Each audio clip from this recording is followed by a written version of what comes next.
Father like Sun என்கிற தலைப்பிலே நாம் வேதவசனை தியானிக்க இருக்கிறோம். நாம் வாசித்த பகுதியிலே இருந்து நாம் தியானிக்க இருக்கிறோம். நான் எல்லாம் தலைகளை தாழ்த்து ஜெபிப்போம். மகா இரக்கமும் கிருபையும் உள்ள நல்ல ஆண்டவரே, இன்றைய நாளிலே எங்கள் அனைவரையும் உம்முடைய சமூகத்திலே கூட்டி சேர்த்து உம்முடைய வசனத்தை தியானிக்க, அதை எங்களுடைய வாழ்க்கையிலே அப்பியாசப்படுத்த கொடுத்த அந்த வாய்ப்புக்காக நன்றி செலுத்துகிறோம். வந்திருக்கிற என்னோடு பேசும், எங்களோடு பேசும், எங்களுடைய வாழ்க்கையிலே ஒரு பெரிய மாறுதலை நாங்கள் பெற்றுக்கொள்ள இந்த செய்தி எங்களுக்கு உபயோகமாக இருக்க கர்த்தர் உதவி செய்ய ஜெபிக்கிறோம். இயேசுவின் மூலம் வேண்டிக் கொள்கிறோம் நல்ல பிதாவே, ஆமேன் ஆமேன். ஸோ நாம் வாசித்த இந்த வேத பகுதியிலே யோவான் 5வது அதிகாரம் வசனம் 19 முதல் 30 வரைக்கான அந்த வசனத்தை நாம் கேட்கிறோம். இந்த வசனத்தின் பிற்சூழல், அதாவது பேக்ரவுண்டு என்ன என்று சொன்னால், இயேசு இங்க யூதர்கள் மத்தியில பேசிட்டு இருக்கிறார். பொதுவாக இயேசுடைய போதனைகள் 2 வகையாக நாம் பிரிக்கலாம். ஒன்று அவர் யாரிடம் பேசுவார் அதிகம் அப்படின்னா, நான் ஜூஸ் என்று சொல்வார்கள், யூதர் அல்லாதவர்கள் என்று சொல்வார்கள், அவர்களிடத்திலே பேசுகிறார். இன்னொரு குரூப் யார் என்று சொன்னால் யூதர்கள் மத்தியிலே அவர் பேசுகிறார். ஸோ யூதர் அல்லாதவர்களிடத்திலும் யூதர்கள் மத்தியிலும் அவர் பேசுகிறார். ஸோ இன்றைய தினத்திலே நாம் பார்க்க இருக்கிற இந்த பகுதியானது யூதர்கள் மத்தியில அவர் பேசுகிற இந்த பிரசங்கத்தை குறித்து சொல்லுகிறது. ஏன் அவர் யூதர்கள் மத்தியில பேசியிருக்கிறார் அப்படின்னா, பொதுவா யூதர்கள் கேள்வி கேட்பாங்க இயேசுட்ட. ஏன் இந்த மாதிரி செஞ்சீங்க, ஏன் இதுக்கு விரோதமா நீங்க பேசுறீங்க அப்படின்னு சொல்லி கேள்வி கேட்பாங்க. அப்பதான் பதில் சொல்லுவாரு. ஆனா இதுல என்ன அப்படின்னா, யூதர்கள் எந்த கேள்வியுமே கேட்கல. அவங்க எப்படி ரியாக்ட் பண்றாங்க அப்படின்னா, ஒரு மனிதனை சுகப்படுத்துறாரு. நம்ம கடந்த வாரத்துல அதை குறித்து தியானித்தோம். 38 வருடமாக முடக்குவாதத்தில் இருந்த ஒரு மனிதனை அவர் சுகப்படுத்துறாரு. அது ஓய்வு நாளில் நடந்தது என்று சொல்லி, மேலும் அவர் என்ன சொல்றாரு அப்படின்னா, நான் கடவுளுக்கு நிகரானவன் என்று சொல்லி இயேசு சொன்னதை கேள்விப்பட்ட யூதர்கள் என்ன பண்றாரு, இவரு ஓய்வு நாளில் சட்டத்தை மீறி இந்த செயலை செய்து விட்டார் என்று சொல்லி யூதர்கள் கடும் கோபத்துல இயேசு மேல இருக்கிறாங்க. இரண்டாவது காரியம் என்ன அப்படின்னா, இவர் இயேசு பிதாவுக்கு சமமானவர் என்று சொல்லுகிறார் என்று சொல்லி கடும் கோபத்திலே இருந்தார்கள் என்று சொல்லி பார்க்கிறோம். சோ இந்த கடும் கோபத்துல இருக்கிற யூதர்கள் மத்தியில வசனம் என்ன சொல்லுது என்று சொன்னால், அவங்க எந்த மாதிரி கோபத்துல இருந்தாங்க என்று சொன்னால், பின்புற வசனத்தை நாம் வாசிக்கலாம். வசனம் 16வது, இந்த காரியங்களை இயேசு ஓய்வு நாளிலே செய்தபடியால் யூதர் இயேசுவை துன்புறுத்தினார்கள். சோ என்ன அப்படின்னா, இயேசு இந்த ஓய்வு நாள்ல இந்த வேலையை செஞ்சதுனால அவரை துன்புறுத்தினாங்கன்னு சொல்லி போட்டிருக்குது. அடுத்ததாக என்ன அப்படின்னா, வசனம் 18வது வசனம், இயேசு ஓய்வு நாளின் முறைமையை மீறியது மட்டுமல்லாமல் இறைவனை தன்னுடைய சொந்த தந்தை என்று சொல்லி தன்னை இறைவனுக்கு சமமாக்கினார் என்பதால் யூதர் அவரை கொலை செய்ய இன்னும் அதிகமாய் முயற்சி செய்தார்கள் என்று சொல்லி பார்க்கிறது. கொலை செய்யறதுக்கு முயற்சி பண்ணல, அவங்க கொலை செய்யறதுக்கு இன்னும் அதிகமா முயற்சி பண்ணாங்க என்று சொல்லி பார்க்கிறோம். சோ என்ன அப்படின்னா, யூதர்கள் அவரை துன்புறுத்துறாங்க, கொலை செய்வதற்கு ரொம்ப மூர்க்கமா இருக்கிறாங்க. கிட்டத்தட்ட ஒரு போருக்கு நிக்கிற மாதிரியான ஒரு சூழல்ல தான் இயேசுவானவர் இங்க அவர்கிட்ட பேசிட்டு இருக்கிறாங்க. இயேசுவின் சூழலை பார்ப்போம் என்று சொன்னால், முற்றிலும் அவருக்கு எதிராக இருக்கிற குரூப்கிட்ட பேசிட்டு இருக்கிறாரு. சோ யூதர்கள் எதிராக நிற்கிறாங்க, முற்றிலும் அவர்கிட்ட நின்று பேசிட்டு இருக்கிறாரு. எப்படி பேசுறாரு அப்படின்னா, ரொம்ப சாதாரணமா பேசல, இல்ல பயந்து பேசல, ரொம்ப தைரியமா பேசுறாரு, ரொம்ப ஆணித்தனமா பேசுறாரு, உண்மை என்று சொல்லுகிறார். அதுல காம்ப்ரமைஸ் இல்லாம அந்த ஸ்பீச் அவர் கொடுக்கிறாரு. சோ அந்த ஸ்பீச்சின் சாராம்சம் என்ன என்பதை நாம் தியானிக்க இருக்கிறோம். சோ வசனம் 19-20 என்ன சொல்கிறது என்று சொன்னால், இயேசுவானவர் எப்படி ஆரம்பிக்கிறார் என்று சொன்னால், வெளிப்படையாகவே இந்த கேள்விகளுக்கு அவர் வெளிப்படையா பேசுறாரு. எப்படி ஆரம்பிக்கிறார் என்று சொன்னால், மெய்யாகவே நான் உங்களுக்கு சொல்லுகிறேன் என்று சொல்லி ஆரம்பிக்கிறார் வசனத்தை. இந்த மெய்யாகவே அப்படிங்கிற வார்த்தையை ஏன் அது அழுத்தம் திருத்தமாக சொல்லுகிறார் என்று சொன்னால், இந்த வார்த்தையை நீங்க கூர்ந்து கவனிக்கணும் அப்படி சொல்லி அதை எல்லாருடைய கவனத்தையும் தன் பக்கம் திருப்புவதற்காக இந்த வார்த்தையை சொல்றார். சோ இந்த வார்த்தையை அடிக்கடி நம்ம புதிய ஏற்பாட்டுல பார்த்திருப்போம். மெய்யாகவே உங்களுக்கு சொல்லுகிறேன் என்று சொல்லி அடிக்கடி இந்த வார்த்தையை பார்க்கலாம். ஏன் அதை வலியுறுத்தி சொல்றாரு என்று சொன்னால், அது மிக மிக முக்கியமான ஒரு காரியம். ஏற்கனவே அவர்கள் அறிந்த ஒன்றை, தவறாக புரிந்து கொண்ட ஒன்றை அவர் விளக்குவதற்காக இந்த வார்த்தையை பயன்படுத்துகிறார். மெய்யாகவே சொல்லுகிறேன் என்று சொல்லி இந்த வார்த்தையை ஆரம்பிக்கிறார். என்ன சொல்றாரு அப்படின்னா, 19-20வது வசனத்திலே, குமாரன் தன் சுயமாய் ஒன்றும் செய்ய மாட்டான் என்று அவர் உரிமை கோருகிறார். இங்கே பிதா செய்வதை அவர் கண்டால் அன்றி வேறொன்றும் அவர் செய்ய முடியாது. சோ நான் ஓய்வு நாளில் ஒருத்தனை குணப்படுத்தினேன். நான் பிதாவுக்கு சமமானவர் என்று நான் சொன்னேன். ஏன் சொன்னேன் அப்படின்னா, நான் அதை சுயமாக சொல்லவில்லை. என்று சொன்னால் என் பிதாவினிடத்தில் நான் கண்டதை செய்கிறேன் என்று சொல்லி இங்க 19வது வசனம் மற்றும் 20வது வசனத்திலே அவர் சொல்வதை பார்க்கிறோம். எப்படி ஒரு அப்பா அப்பாட்ட இருந்து பசங்க எல்லாம் தொழில் கத்துப்பாங்களோ, அதே மாதிரி அந்த நடையில இதை சொல்றாரு. நான் என் அப்பாவை பார்த்து எல்லாத்தையுமே கத்துக்கிட்டேன் அப்படின்னு சொல்லி சொல்லுவாரு. சோ நாங்க சின்ன வயசுல எல்லாம் இருக்கும்போது எங்க பாட்டிமா இருக்கிறாங்க. அப்போ என்ன அப்படின்னா, பல் வலி வந்துச்சு அப்படின்னா இங்க ஒரு இலைய தடவுவாங்க. இலைய தடவிட்டாங்க அப்படின்னா அந்த இது கன்னத்து வழியா பூச்செல்லாம் வெளியே வந்துடும் அப்படி சொல்லி சொல்லுவாங்க. நானும் அதை பார்த்தது கிடையாது. எங்க பாட்டிமா அதை சொல்லுவாங்க. அந்த மாதிரி அந்த மருந்து இருக்குது, அந்த பச்சை இலை ரொம்ப மருத்துவ குணம் உடையது அப்படின்னு சொல்லி. அது என்ன அதுன்னு கேட்டா எங்க பாட்டிமா சொல்லவே இல்லை. அது சொன்னா அதோடைய சக்தி போயிடும் அப்படின்னு சொல்லி எங்க பாட்டிமா சொன்னாங்க. எனக்கு இன்னும் ஞாபகம் இருக்குது. அதுக்கப்புறம் தான் தெரிஞ்சது அது குப்பைமேனி இலை அப்படின்னு சொல்லி. சோ பாருங்களேன், அந்த காலத்துல எப்படி தொழில் ரகசியத்தெல்லாம் எப்படி வச்சிருக்காங்க அப்படின்னு. சோ இங்க இயேசுவானவர் என்ன சொல்றாரு அப்படின்னா, ஒரு தந்தையிட்ட இருந்து எப்படி மகன் தொழிலை கற்றுக்கொள்வானோ அந்த நோக்கத்திலும் அந்த ஒரு ஸ்டைல் ஆஃப் ஸ்பீக்கிங்ல சொல்றாரு, என் தந்தையிடம் இருந்து நான் கற்றுக்கொண்டேன், பார்த்து பார்த்து அதை நான் கற்றுக்கொண்டேன் என்று சொல்லி அவர் சொல்றாரு. வசனம் 20 மற்றும் 21வது வசனத்துல என்ன சொல்லுகிறது என்று சொன்னால், பிதாவின் அன்பும் குமாரனின் செயல்களும் பிதாவின் அன்பும் குமாரனின் செயல்களும். பிதா குமாரனத்தில் அன்பாய் இருந்து தாம் செய்கிறதை எல்லாம் அவருக்கு காண்பிக்கிறார். ஒரு தந்தை தன் மகனை நேசித்து தனது தொழிலை ரகசியமாக கற்றுக் கொடுப்பது போல. சோ எப்படி அதை ஆண்டவர் சொல்லி கொடுக்கிறார், பிதாவானவர் இயேசுவானவருக்கு எப்படி சொல்லிக் கொடுக்கிறார் என்று சொன்னால், அன்பை நேசித்து சொல்லிக் கொடுக்கிறார். இவன் நம்ம குடும்பத்துல பிறந்துட்டானே அப்படின்னு சொல்லி நினைச்சு செஞ்சு கொடுக்கல. சோ அன்பாக நேசித்து இயேசுவானவருக்கு இதை குறித்து சொல்லிக் கொடுக்கிறார் என்று சொல்லி இயேசு இங்க சொல்றாரு. பிதா மரித்தோரை எழுப்பி அவர்களை உயிர்ப்பிக்கிறது போல குமாரனும் தமக்கு சித்தமானவர்களை உயிர்ப்பிக்கிறார். பிதா எப்படி உயிர்ப்பிக்கிறாரோ அதே போல குமாரன் உயிர்ப்பிக்கிறார் என்று சொல்லி 20வது மற்றும் 21வது வசனம் சொல்லுகிறது. 22வது மற்றும் 23வது வசனம் எதை சொல்லுகிறது என்று சொன்னால், நியாய தீர்ப்பும் கனமும் பிதா யாருக்கும் தீர்ப்பு செய்யாமல் நியாய தீர்ப்பு செய்யும் அதிகாரம் முழுவதையும் குமாரனத்துக்கு கொடுத்திருக்கிறார்.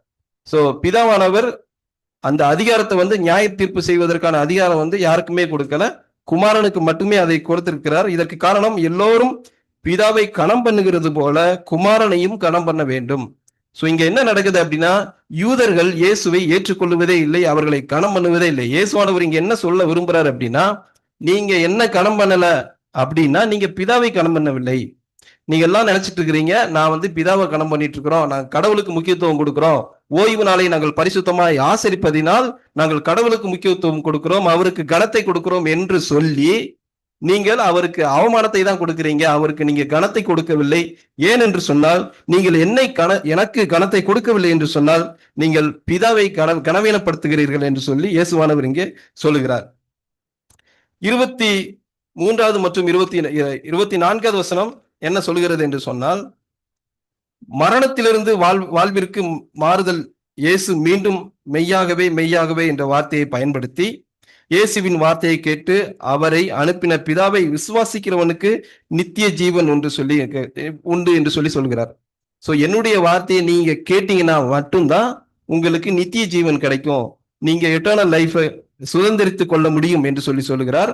அவன் நியாய தீர்ப்புக்கு உட்படாமல் மரணத்தை விட்டு நீங்கி வாழ்வுக்கு ஜீவனுக்கு உட்பட்டு இருக்கிறான் என்று சொல்லி. சோ என்னுடைய வசனத்தை நீங்க கேட்க தவறினால், ஏனென்று சொன்னால் யூதர்கள் இயேசுவின் வசனத்தை கேட்கவில்லை, இயேசு சொல்றதெல்லாம் கேட்கவே இல்லை, அவரை உதாசீனப்படுத்திக் கொண்டே இருக்கிறார்கள். ஏனென்று சொன்னால், அதனாலதான் இயேசுவானவர் இங்க சொல்றாரு, ஏன் வசனத்தை கேட்டு அப்புறம்தான் நீங்க என்ன பண்ண முடியும் அப்படின்னா உங்களுடைய நித்திய ஜீவனை நீங்கள் பெற்றுக்கொள்ள முடியும், பிதாவை நீங்கள் விசுவாசிக்க முடியும் என்று சொல்லி இங்கே சொல்கிறார்.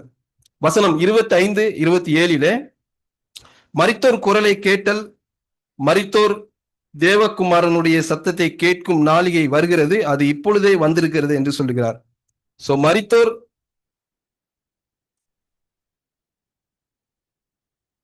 தேவகுமாரனுடைய சத்தத்தை கேட்கும் நாளிகை வருகிறது, அது இப்பொழுதே வந்திருக்கிறது. சோ மரித்தோர் தேவனுடைய சத்தத்தை கேட்கும் நாள் வந்திருக்கிறது என்று சொன்னால் பாவத்திலே மரித்தவர்களை குறித்து இங்க சொல்லுகிறது. நீங்கள் எல்லாரும் பாவத்திலே மரித்திருக்கிறீர்கள், அந்த மரிச்சவங்க என்னுடைய வார்த்தையை கேட்டீங்கன்னா நீங்க பிழைப்பீங்க அப்படி சொல்லி இந்த வசனம் விளக்கம் சொல்லுகிறது. சோ இயேசுவுக்கு இந்த அதிகாரத்தை ஆண்டவர் கொடுத்திருக்கிறாரு. எப்படி இன்னொரு அதிகாரம் என்ன அப்படின்னா, பிதா தம்மில் தாமே ஜீவனாய் இருக்கிறது போல குமாரனும் தம்மில் தாமே ஜீவனாய் இருக்கும்படி அவருக்கு அருளி செய்திருக்கிறார். சோ பிதா எப்படி அவருக்குள்ளாகவே அவர் ஜீவனாய் இருக்கிறார். அவர் வந்து யாரையும் சார்ந்து இருப்பதில்லை, அவராகவே ஜீவனாய் இருக்கிறார். அதே போலவே குமாரனும் இங்கே ஜீவனாய் இருக்கிறார் என்று சொல்லி சொல்கிறது. அவர் மனுஷகுமாரனாய் இருக்கிறபடியால் நியாய தீர்ப்பு செய்யவும் அவருக்கு அதிகாரம் கொடுத்திருக்கிறார். சோ அவர் வந்து தேவகுமாரன் இயேசுவுக்கு நியாய தீர்ப்பு செய்யறதுக்கும் முழு அதிகாரம் கொடுத்திருக்கிறார் என்று சொல்லி இந்த வசனம் சொல்லுகிறது. வசனம் 28 மற்றும் 29 எதை குறிக்கிறது என்று சொன்னால், நீங்கள் இதை குறித்து ஆச்சரியப்பட வேண்டாம் என்று இயேசு கூறுகிறார். ஒரு காலம் வரும், அப்பொழுது கல்லறைகளில் உள்ள அனைவரும் அவருடைய சத்தத்தை கேட்பார்கள். நன்மை செய்தவர்கள் ஜீவ அடைவதற்கு உயிர் தழுவார்கள், தீமை செய்வதர்கள் ஆக்கினை தீர்ப்பு அடைவதற்காக உயிர் தழுவார்கள். சோ கடைசி காலத்தை குறித்து இந்த 28வது மற்றும் 29வது வசனம் கூறுகிறது. 30வது வசனம் நியாய தீர்ப்பை குறித்து கூறுகிறது. சோ இந்த அனைத்து வசனங்களுமே பாத்தீங்க அப்படின்னா மூன்று நபர்களை குறித்து பேசுகிறது. ஒன்று பிதாவை குறித்து பேசுகிறது. பிதாவை குறித்து என்ன பேசுகிறது என்று சொன்னால், பிதா வந்து குமாரன் மேல் அன்பா இருக்கிறார். ஒண்ணு, குமாரன் மேல அன்பா இருக்கிறார். யார் மேல அன்பா இருக்கிறார் என்று சொன்னால், இயேசு மேல ரொம்ப அன்பாக இருக்கிறார் என்று சொல்லி, அதனால அவர் என்னென்ன செய்யறாரோ அதை காண்பிக்கிறார் என்று சொல்லி சொல்லுது. இரண்டாவது வந்து நியாய தீர்ப்பும் செய்யும் அதிகாரத்தை வந்து குமாரனுக்கு அவர் கொடுக்கிறார். அப்புறம் வந்து என்ன அப்படின்னா கௌரவம். சோ என்னை மாதிரியே இயேசுவையும் அவன் கௌரவப்படுத்தணும், கனப்படுத்தணும் அப்படிங்கிற காரியத்தையும் அங்க பிதாவுக்கு சொல்லப்படுகிறது. மூன்றாவது காரியம் சுயமான ஜீவன் இருக்கிறது என்று சொன்னால் செல்ஃப் எக்ஸிஸ்டன்ஸ் என்று சொல்வார்கள்.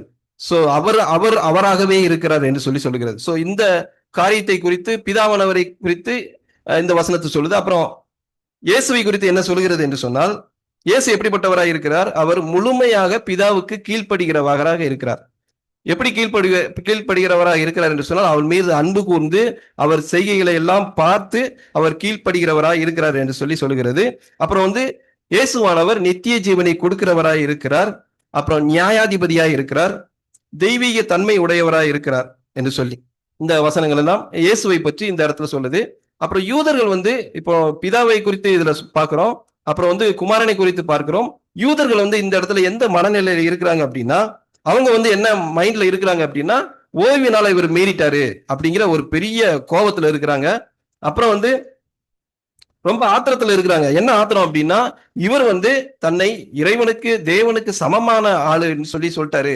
ஏன் அப்படின்னா, அந்த காலத்துல வந்து யூதர்கள் வந்து இயேசுவை வந்து ஒரு நற்செய்தை சொல்பவர், அற்புதங்களை செய்பவர் அப்படிங்கிற அளவுக்கு கூட ஏத்துருக்காங்க. ஆனா வந்து அவர் இறைவனுக்கு சமமானவர் அப்படிங்கிறத ஏத்துக்கவே இல்லை. எந்த கேட்டகரியில அவரை வச்சிருக்கிறாங்க அப்படின்னா, மோசே இல்ல ஆபிரகாம் இந்த மாதிரியான ஒரு மனிதனா பிறந்து தீர்க்கதரிசியாக வாழ்ற ஒரு மனுஷனா தான் அவரை பார்த்தாங்களே ஒழிய, இறைவனுக்கு நிகராக வந்து அவங்களை பார்க்கவே இல்லை இயேசுவானவர். அதனாலதான் என்ன அப்படின்னா, அவர் அந்த வார்த்தையை சொல்லும் பொழுது மிகுந்த கோபத்துல வந்து அவரை கொல்வதற்கு முயற்சி பண்ணாங்கன்னு சொல்லி பாக்குறோம். சோ ரொம்ப ஆத்திரத்துல இருக்கிறாங்க. முதலாவது என்ன கோபத்துல இருக்கிறாங்க அப்படின்னா, ஓய்வு நாளை மீறிட்டாங்க.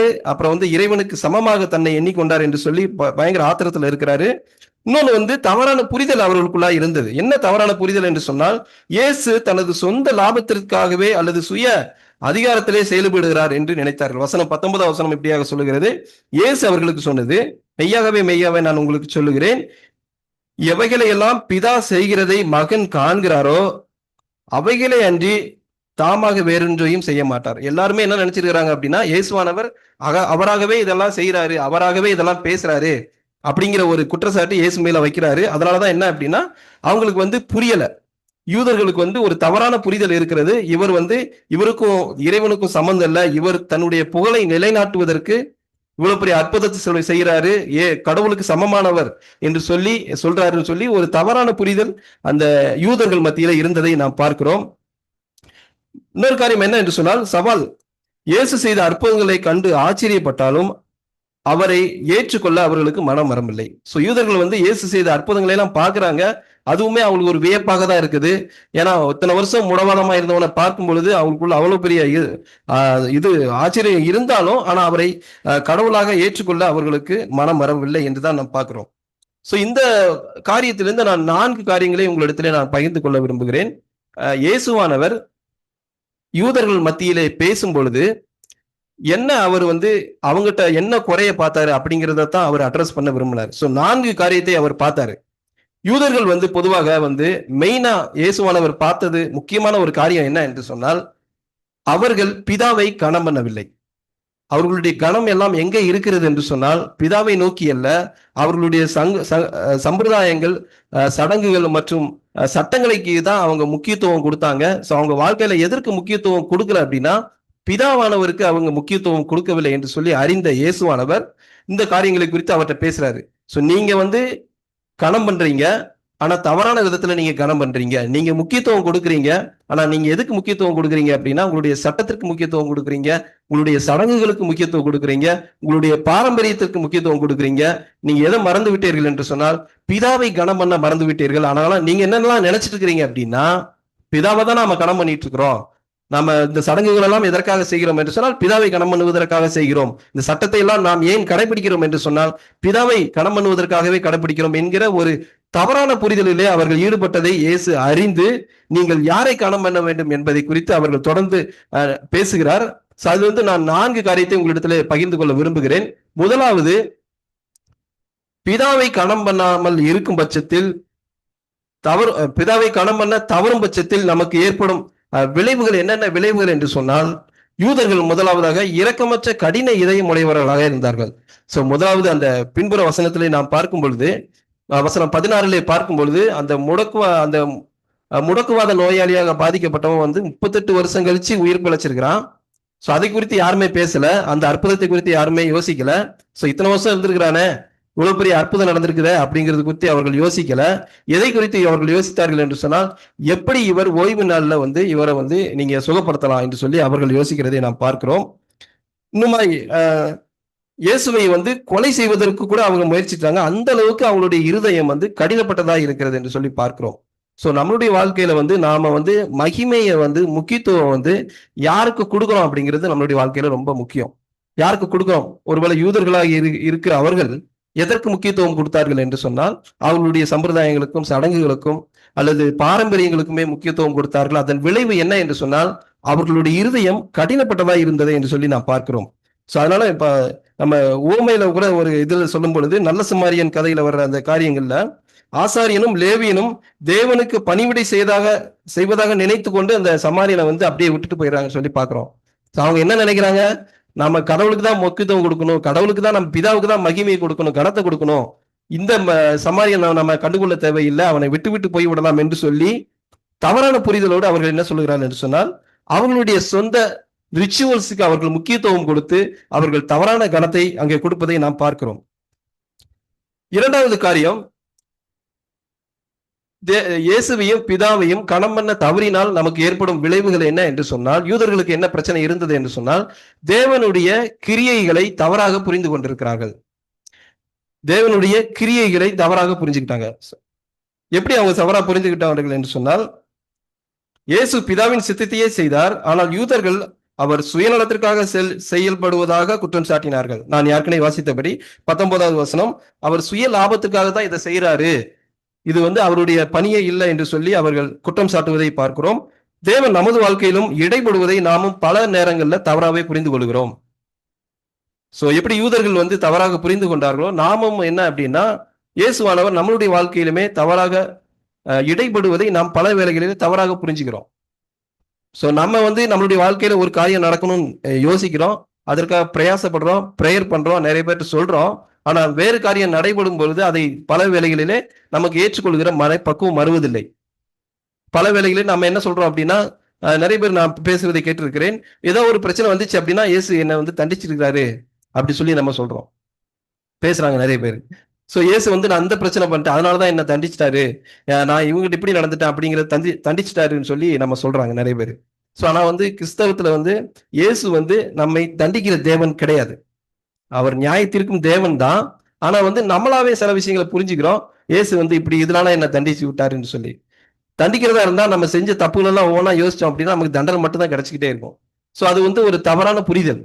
சோ இயேசு நம்மளுடைய வாழ்க்கையில இடைபடுவதை நாம் எப்படி புரிந்து கொள்ள வேண்டும் என்று சொன்னால், அவர் நம்மளுடைய வாழ்க்கையில ஒரு நோக்கத்தை வைத்திருக்கிறார் என்பதை நாம் தெளிவாக புரிந்து கொள்ள வேண்டும்.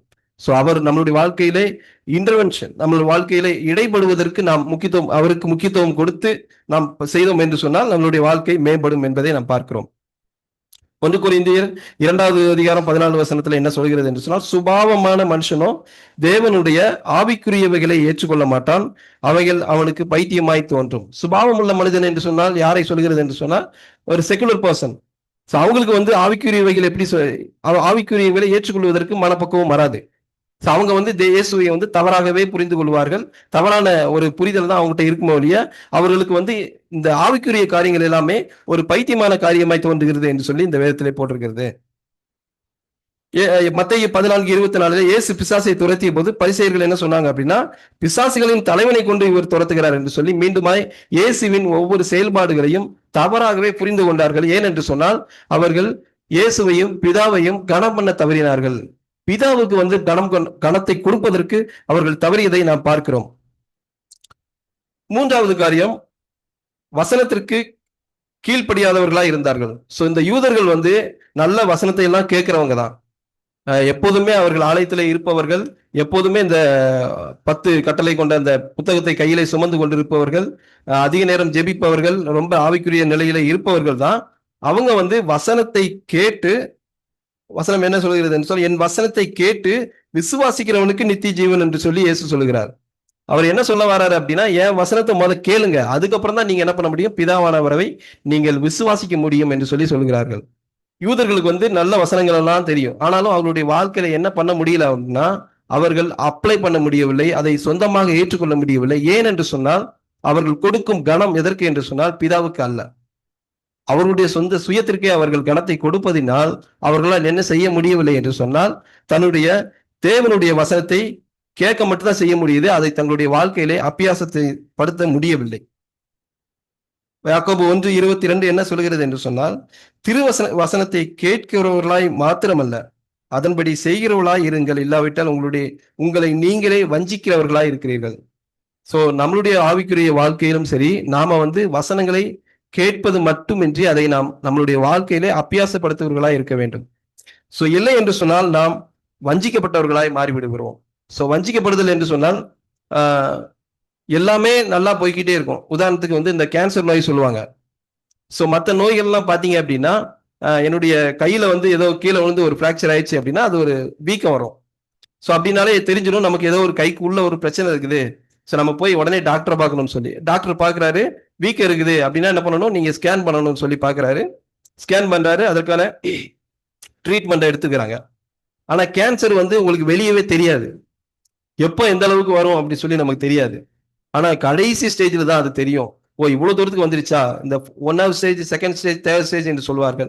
இந்த அளவுக்கு வந்துருச்சு, நாங்க ஆரம்பத்திலே இதை கவனிக்காம விட்டுட்டோமே, அதற்கான அறிகுறியே தெரியவில்லையே என்று சொல்லி சொல்வார்கள். அதே போலதான் இந்த வஞ்சிக்கப்படுதல் என்பது. நமக்கே தெரியாது, நாம வந்து இயேசுவின் பாதையிலே போயிட்டு இருக்கிறோம், போகல, பிதாவை நாம் கனம் பண்ணவில்லை என்று நமக்கே தெரியாது. ஆனா நம்ம கனம் பண்ணாம தான் இருந்துட்டு இருப்போம், நம்ம நினைச்சுக்குவோம். சோ நம்ம வந்து இயேசுக்குள்ளதான் இருக்கிறோம், அவருடைய வார்த்தைக்கு தான் நம்ம கீழ்ப்படிஞ்சிட்டு இருக்கிறோம், அவரை தான் நம்ம கனம் பண்ணிட்டு இருக்கிறோம் அப்படின்னு நாமளே நினைத்துக் கொள்வோம். ஆனால் என்ன அப்படின்னா, உண்மையிலே நாம் அப்படி இருப்பதில்லை, நாம் வஞ்சிக்கப்பட்டு கொண்டே இருக்கிறோம். நம்மளாவே சொல்லுகிறது, நம்ம கடவுளுக்கு பயந்துதான் இருக்கிறோம், ஆனா அவருடைய வார்த்தைக்கு கீழ்ப்படியாமல் இருப்போம் பல வேளைகளிலே. சோ இதை நாம் நம்மளுடைய வாழ்க்கையிலே யோசிக்க வேண்டும். தேவனுடைய வார்த்தை வசனங்களை கேட்க மட்டும் செய்து அவருடைய வார்த்தைக்கு அபியாசப்படுத்தவில்லை என்று சொன்னால், நம்மளுடைய வாழ்க்கையில ஏற்றுக்கொள்ளவில்லை என்று சொன்னால், இந்த யூதர்களுடைய நிலைமை தான் சோ நம்மளுடைய நிலைமையோ நித்திய ஜீவனை நாம் இழந்து விடுவதாக காணப்படுகிறது. சோ அதை நாம் புரிந்து கொண்டவர்களா இருக்க வேண்டும். அடுத்த காரியம், 4வது காரியம், நியாய தீர்ப்பை எதிர்கொள்ள தயங்குகிறார்கள். சோ யூதர்கள் வந்து என்ன அப்படின்னா, இயேசுவை வந்து அவர் நியாய தீர்ப்பு கொடுக்கிற இயேசுவா, நியாய தீர்ப்பு கொடுக்கிற நபராக கூட பார்க்கிறது இல்லை. இயேசுவை எப்படி பார்க்கிறாங்க அப்படின்னா, இவர் வந்து ஒன்றை பிரசங்கம் தான் பண்ணணும், அற்புதங்களை தான் செய்ய வேண்டும், இவரெல்லாம் நியாயம் தீர்க்க கூடாது, அந்த அதிகாரம் இவருக்கு அல்ல என்று சொல்லி அவர்கள் சிந்தனையில இருக்கிறது. பல வேளைகளில் நமக்குமே அப்படிதான்.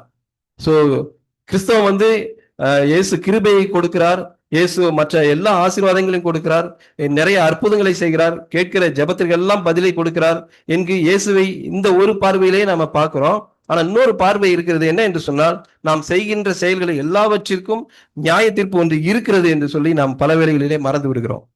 We have to think that every our attitude, every our action, there will be a reaction for that, there will be a judgment for that.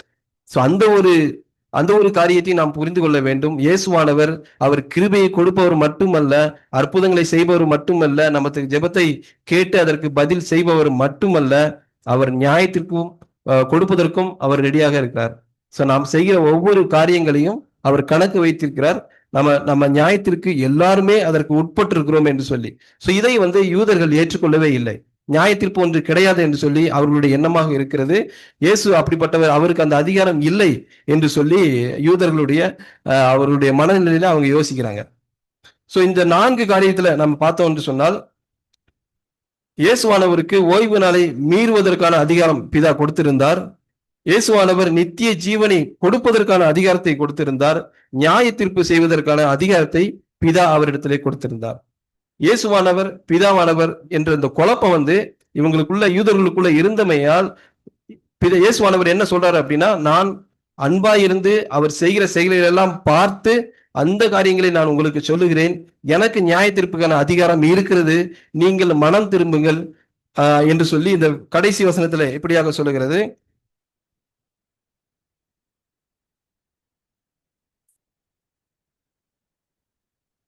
27வது வசனம், நான் மானிட மகனாய் இருப்பதால் நியாய தீர்ப்பு கொடுக்கும் அதிகாரத்தையும் பிதா அவருக்கே கொடுத்திருக்கிறார். இதை குறித்து ஆச்சரியப்பட வேண்டாம். ஏனெனில் காலம் வருகிறது, கல்லறைகளில் இருக்கிறவர்கள் எல்லோரும் மானிட மகனுடைய குரலை கேட்டு வெளியே வருவார்கள். நல்ல செயல்களை செய்தவர்கள் ஜீவனை பெரும்படி எழுந்திருப்பார்கள். தீய செயல்களை செய்தவர்கள் தண்டனை தீர்ப்பை பெரும்படி எழுந்திருப்பார்கள். 25வது வசனம் என்ன சொல்கிறது என்று சொன்னால், மெய்யாகவே மெய்யாகவே நான் உங்களுக்கு சொல்லுகிறேன், ஒரு காலம் வருகிறது, அது இப்பொழுதே வந்துவிட்டது, இக்காலத்திலே மரித்தவர்கள் இரவினுடைய மகனின் குரலை கேட்பார்கள். சோ பாவத்துல மரித்து கொண்டிருக்கிற யூதர்களை பார்த்து அவர் சொல்லுகிறது என்ன என்று சொன்னால், அந்த காலம் வந்துட்டு இன்னொரு காலம் வரணும்னு அவசியம் கிடையாது. சோ கடைசி காலத்தை குறித்து பாத்தீங்க அப்படின்னா நிறைய பிரசங்கங்களை நாம் பார்க்கிறோம். சோ இப்ப கூட இந்த போர் வந்துச்சு. இந்த போர் வந்தோன்னா எல்லாரும் என்ன சொல்லிட்டாங்க அப்படின்னா, இப்போ கடைசி காலம் வந்துருச்சு அப்படின்னு சொல்லி சொன்னாங்க. சோ சுனாமி வந்துச்சு, அப்பவுமே எல்லாரும் என்ன சொன்னாங்க அப்படின்னா, கடைசி காலம் வந்துருச்சு. இப்போ எனக்குலாம் ஒரு ஊழியக்காரர் என்ன சொன்னார் அப்படின்னா, தமிழ்நாடு இப்படி இருக்குது மேப்பு, 2 பக்கம் கடல் இருக்குது, 2 பக்கம் தமிழ்நாட்டை மூடிடும் அப்படின்லாம் சொன்னாங்க. எனக்கெல்லாம் அதெல்லாம் நம்பிட்டேன் ஆக்சுவலா. சோ கடைசி காலம் வந்துருச்சு. அதெல்லாம் எல்லாருமே அப்படிதான் சொல்றாங்க இல்லைங்களா. ஒவ்வொரு அசம்பாவிதங்கள் நடக்கும் பொழுது, சுனாமி வரும்போதும் சரி, போர் நடக்கும்போதும் சரி, ஆக்சுவலா அந்த சிம் கார்டு எல்லாம் கண்டுபிடிக்கும் போதே சொல்லிட்டாங்க, இதுல 666ன்னு சொல்லி சிப்பெல்லாம் வச்சிருவாங்க, உள்ளெல்லாம் வச்சிருவாங்க, கண்டுபிடிச்சிருவாங்க நீங்க எங்கெல்லாம் போனாலும் அப்படின்னு சொல்லி. இப்போ எல்லாமே கடந்து வந்துருச்சு. சோ போர் இப்ப நடந்த உடனே நிறைய பேர் என்ன சொல்ல ஆரம்பிச்சிட்டாங்க அப்படின்னா, நிறைய போதகர்கள் கடைசி காலம் வந்து விட்டது, இப்போ நாட்டுக்கு நாடு அழிவு நறுவோம், எல்லாரும் இதாயிரும் அப்படின்னு சொல்லி சொல்றாங்க.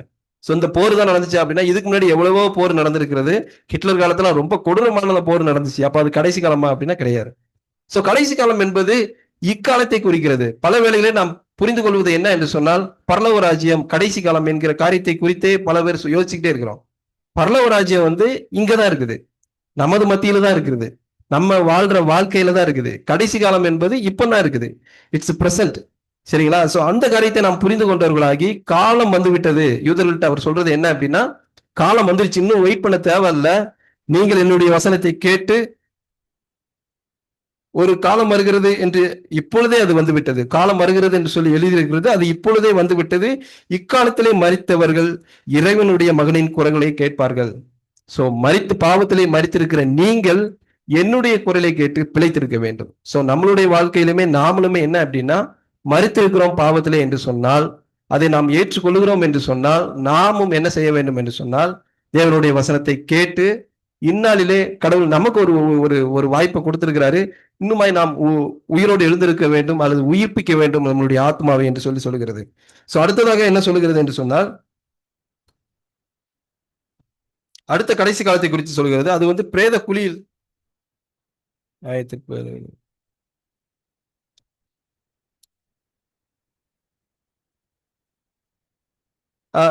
வசனம், இதை குறித்து ஆச்சரியப்பட வேண்டாம், ஏனெனில் காலம் வருகிறது, கல்லறைகளில் இருக்கிறவர்கள் எல்லோரும் மானிட மகனுடைய குரலை கேட்டு வெளியே வருவார்கள். சோ மரித்தவர்கள் சொல்றாங்க, அடுத்து கல்லறைக்குள் இருக்கிறவங்க, சோ அவங்க இன்னும் பாவத்துல இருக்கிறாங்க அப்படின்னு தான் நம்ம யோசிக்கிறோம்னு நினைக்கிறேன். சோ என்றைக்குமே நாம் பாவத்திலே மரித்திருப்போம் என்று சொல்லி நாம் உணரும் பட்சத்தில் தேவனுடைய வசனத்தை கேட்டு நாம் மனம் திரும்ப நம்மை நாம் ஒப்பு கொடுக்க வேண்டும். சோ இது இன்றைக்கு நம்ம 4 காரியத்தை குறித்து நாம் பார்த்தோம். முதலாவது, நாம பிதாவுக்கு கனத்தை கொடுக்கவில்லை என்று சொன்னால், யூதர்களுடைய இரக்கமற்ற ஒரு கடின இதயத்தை உடையவர்களாய் நாம் மாறுவோம். அது நாளடைவில் அதுக்கு நடக்க ஆரம்பிக்கும். சோ பிதாவுக்கு உரிய கனத்தையும் பிதாவுக்கு உரிய முக்கியத்துவத்தையும் வேதத்துல பார்த்தோம் அப்படின்னா, பிதா என்றைக்குமே தனக்குறித்த இடத்தை வந்து காம்ப்ரமைஸ் பண்றதே கிடையாது. சோ அவர் வந்து அந்த இடத்துல ஏதாவது ஒரு பிரச்சனை வச்சுன்னா உடனே கை வச்சிருவாரு. சோ பிதாவுக்குரிய கனத்தை கண்டிப்பாகவே நாம் கொடுக்க வேண்டும். சோ அந்த கனத்தை நாம் சரியான விதத்தில் கொடுக்க வேண்டும். இரண்டாவது காரியம், அப்படி கொடுக்க தவறணும் அப்படின்னா நம்மளுடைய இதயம் நம்மை அறியாமலே அது கடினப்பட்டதாய் மாறிவிடுகிறது. இரண்டாவது காரியம், நாம் தேவனை இயேசுவையும் பிதாவையும் கனம் பண்ண தவறினால் தேவனுடைய கிரியையை தவறாக புரிந்து கொள்ளும் வாய்ப்பு நமக்கு அதிகமா இருக்கிறது. பேதுருவை பார்த்தோம் அப்படின்னா, அவர் வந்து உடனே மனுஷன் பிடிக்க வாங்கன்னு சொன்ன உடனே கிளம்பி வந்துட்டாரு. அவர் கூட நிறைய அற்புதங்கள் அடையாளங்கள் எல்லாம் பாக்குறாரு. அவர் கூட டிராவல் பண்றாரு, எல்லாம் பண்றாரு. ஆனா அவர் எப்பதான் கடைசியா தான் என்ன பண்ணாரு அப்படின்னா, அவர் உயிர் தெழுந்ததுக்கு அப்புறம் தான் அவரை முழுமையாக ஏற்றுக்கொண்டார் என்று சொல்லி பார்க்கிறோம். சோ அவர் அது வரைக்குமே பேதுருவோடைய புரிதல் எப்படியாக இருந்தது சொன்னால் வேற மாதிரி தான் இருந்துச்சு. சோ முழுவதுமாக அவர் ஏற்றுக்கொள்வதற்கு அவ்வளவு காலம் பிடித்தது. சோ நாமுமே ரட்சிக்கப்பட்டிருக்கிறோம். ஒவ்வொருவரும் ஒரு ரட்சிப்பு உள்ளான ஒரு அனுபவத்துல இருக்கிறோம். நம்ம வந்து எப்பொழுது முழுமையாக தேவனை ஏற்றுக்கொள்கிறோம் என்று சொன்னால் அவருடைய கிரியைகளை நாம் சரியான விதத்திலே புரிந்து கொள்ள வேண்டும் நம்மளுடைய வாழ்க்கையில. இது வந்து ஒரு ப்ராசஸ் தான். சோ நாம ரசிக்கப்பட்டிருக்கிறோம் அப்படின்னா மறுநாளே அந்த அனுபவம் நமக்கு கிடைப்பது கிடையாது. அது தொடர் நிகழ்ச்சியாக இருக்கிறது. தொடர்ந்து நம்மளுடைய வாழ்க்கையில தேவன் இடைப்பட்டு கொண்டே இருக்கிறார். அவருடைய கிரியையை நாம் தொடர்ந்து சரியான விதத்திலே புரிந்து கொள்வதற்கு நமக்கு அனுபவம் தான் கை கொடுக்கிறது. மூன்றாவது காரியம், வசனத்துக்கு கீழ்ப்படுகிறது. யூதர்கள் வந்து வசனம் நல்லா தெரியும், எல்லா விதத்திலையும் நல்ல தேர்ந்தவர்களா இருந்தார்கள். மற்ற எல்லா காரியங்களிலும் அவர்கள் நம்பர் ஒன்னா இருந்தாங்க. ஆனா வசனத்தை அவர்களுடைய வாழ்க்கையிலே அப்பியாசப்படுத்துவதற்கு அல்லது அப்ளை பண்ணுவதற்கு அவர்கள் தவறிவிட்டார்கள் என்பதை பார்க்கிறோம். அவர்கள் அதனால அவர் இறைவனுக்கு வந்து இறைவனை கனவீனப்படுத்தினார்கள் என்று சொல்லி பார்க்கிறோம். நான்காவது காரியம், நியாய தீர்ப்பை எதிர்கொள்ள தயங்கினார்கள். இயேசு சொல்ற நியாய தீர்ப்பை வந்து ஏற்றுக்கொள்வதற்கு ரொம்ப கஷ்டப்பட்டாங்க. இல்ல நாங்க தான் சரியான விதத்துல எல்லா காரியத்தையும் செஞ்சுக்கிட்டே இருக்கோமே, எங்களுக்கு எப்படி அவரு சாபு வரும், எங்கிட்ட எப்படி அவங்க கேள்வி வைக்க முடியும் அப்படிங்கிற மாதிரி சொன்னாங்க. நாமளும் நியாய தீர்ப்பை புரிந்து கொண்டவர்களாய் நம்ம வந்து தேவனை கனம் பண்ண வேண்டும். சோ இயேசுடைய ஒரு பக்கம் தான் நம்ம பார்க்கிறோம், இன்னொரு பக்கத்தையும் நம்ம புரிந்து கொள்ள வேண்டும். சோ இயேசு வந்து அற்புதம் செய்பவர், மற்ற எல்லா காரியமும் தொடர்ந்து செஞ்சுக்கிட்டு தான் இருக்கிறாரு. ஆனா இன்னொரு காரியமும் இருக்குது.